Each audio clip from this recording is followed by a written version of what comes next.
Hello, Uptown Swing Level 2 Tempo. Brian melting over there.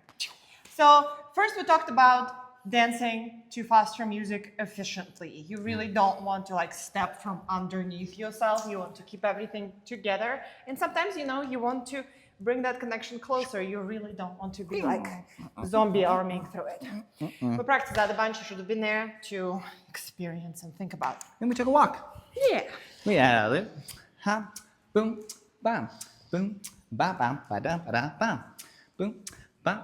We talked about how you can pause here. Hey, hey, hey, walk it on back. You can pause right here. Boom, hey, ha, ha, boom, ha, boom, ha. Get ready and go. The big thing on that slide was that get ready and then push off. Not reaching back with this leg. Yeah. And not dip and then reach. No drinking birds. Yeah. And we also talked about how there is that moment in between of that like collect on even beats, even when you're just walking. Ha, ha, ha. And for followers, that's the moment where really like other things can happen to you, but you're ready because you're like, hey, you walk. And that's what we did. Boo-ba-doo-boo.